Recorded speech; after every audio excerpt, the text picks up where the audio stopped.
perpaduan merupakan asas penting untuk menjamin kestabilan politik. Sehubungan itu, kepimpinan di Sarawak amat menekankan elemen perpaduan selari dengan kepelbagaian kaum dan masyarakat. Dan untuk perincian lanjut, kita bersama dengan Bu Mawin langsung dari Sarawak. Silakan Bu Ma. Ya, Redwin. Ketua Menteri Datuk Patinggi Abang Johari Tun Apeng menyeru agar rakyat Sarawak memainkan peranan penting bagi memastikan perpaduan dan keharmonian negeri ini tetap kukuh. Justru beliau mahu rakyat terus saling bekerjasama untuk menangkis sebaran politik yang boleh membawa perpecahan. Menurut beliau, segala usaha yang dirancang kerajaan negeri walaupun dengan peruntukan yang besar tidak menjamin kejayaan sekiranya iklim politik tidak baik. Ujarnya, pergolakan politik dan perebutan kuasa antara parti-parti politik akan menyebabkan keadaan tidak stabil yang tidak sihat kepada pembangunan ekonomi. Tegasnya lagi, para pelabur sudah pasti tidak akan melabur di negara-negara atau negeri-negeri yang terumbang-ambing dari segi suasana politiknya. Beliau berkata demikian dalam ucapannya pada Majlis Sambutan Hari Sarawak 2021 di Dewan Undangan Negeri Dun Sarawak, Kuching malam tadi. Sambutan Hari Sarawak pada tahun ini diadakan dalam norma baharu dan disiarkan secara langsung. Bertemakan Sarawak Gemilang untuk semua. Antara pengisian majlis ialah persembahan secara maya seperti tarian bertajuk Sarawak Bahagia, persembahan video aspirasi Sarawak Kusayang dan video Perjuangan Kita.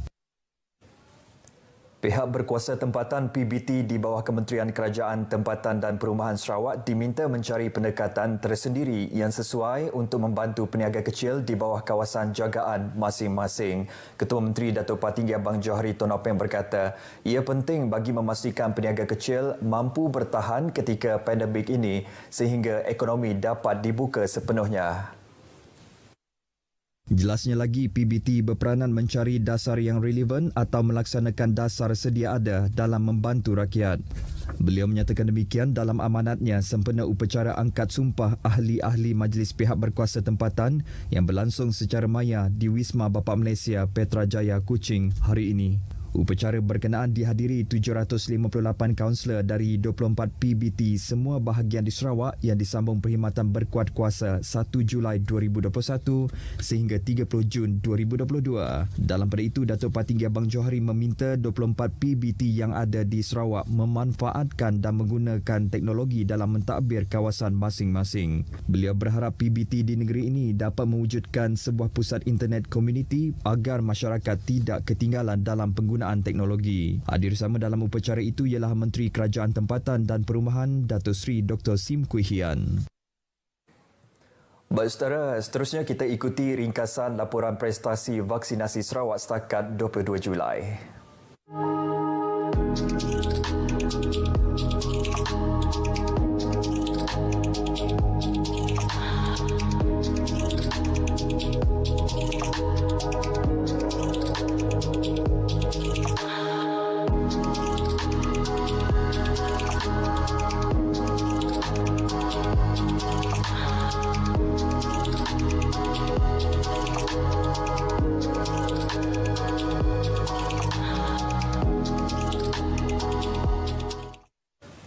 Baik, 3 rumah ibadah dan persatuan keagamaan di kawasan Dewan Undangan Negeri Dun Repok menerima peruntukan daripada Kerajaan Sarawak menerusi Unit Hal Ehwal Agama-Agama Lain UNIFO. Ahli Dewan Undangan Negeri Dun Repok, Datuk Seri Huang Tiong Sing berkata, sumbangan telah diserahkan kepada Tokong Fu Gui Ting berjumlah RM300,000, Gereja Yen Sung RM100,000 dan Gereja Kuang Eng berjumlah RM90,000. Jelasnya, peruntukan yang diserahkan bertujuan untuk pelaksanaan aktiviti serta pembinaan mahupun membaik pulih 3 rumah ibadat tersebut. Beliau ditemui media semasa menyerahkan sumbangan kepada Gereja Kuang Eng Methodist Sarike. Turut hadir pada majlis penyerahan tersebut berkenaan adalah Penghulu Huang Tiong Kang, Kapitan Lo Ing Leong, Kapitan Ling Dian Yong dan Kapitan Lo Pik Hong. Dalam pada itu, Datuk Seri Huang yang juga pengerusi SUPP Cawangan Sarike turut menyerahkan sumbangan cek projek kecil luar bandar MRP berjumlah RM161,000. Sumbangan MRP tersebut melibatkan 33 persatuan dari Persatuan Ibu Bapa dan Guru PIBG, Lembaga Pengurus Sekolah dan Jawatan Kuasa Staf. Semangat patriotisme penerima pingat jasa Malaysia tahun 2014 Sarawak Rangers Korporal Besara Kaya Anak Ngumbang wajar dijadikan inspirasi buat generasi kini.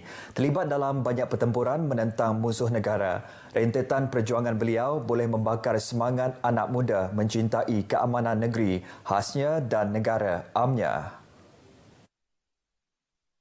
Beliau dianugerahkan pingat tersebut selepas terlibat dalam pertempuran menentang pengganas komunis di Sungai Kinta, Perak pada tahun 1975 dan menyertai pasukannya ke Lubuk Antu yang ketika itu menghadapi konfrontasi Indonesia. Mengimbau kembali pengalaman beliau menentang komunis dalam tahun 1975 yang ketika itu pasukannya dipindahkan ke Sungai Kinta dan menyertai operasi mencari komunis selama 8 hari sehingga berlaku adegan tembak-menembak antara askar dan komunis. Dalam situasi genting itu, beliau nyaris terbunuh apabila seorang komunis wanita melepaskan tembakan ke arahnya. Bagaimanapun, beliau terselamat kerana tembakan tersebut tidak meletup dan ketika itulah demi menyelamatkan diri beliau, mengambil parang lalu menetak komunis itu sehingga mati. Setiap pusing aku dia boleh dengar setiap hidup dia tembak yang pistol kagak aku. Nak meletup, lebih baik ke, nak baik peluru. Nak meletup. Tetap pendukung. Nak tembak aku. Pejuang berbangsa Iban berumur 79 tahun ini berasal dari Katibasong dan dilahirkan pada 25 Mac 1942. Kini menetap di rumah asi Anak Sayun, Sungai Arang, Bakong, Miri. Beliau mempunyai 5 orang anak dan telah berkhidmat sebagai Sarawak Rangers selama 22 tahun bermula dari 1964 hingga 1986 selain pernah terlibat menentang komunis di Kem Oyak, Sibu sekitar tahun 1970-an. Baik saudara, sekian berita dari Sarawak. Kita kembali bersama Redwin di Angkasa Puri. Silakan Redwin.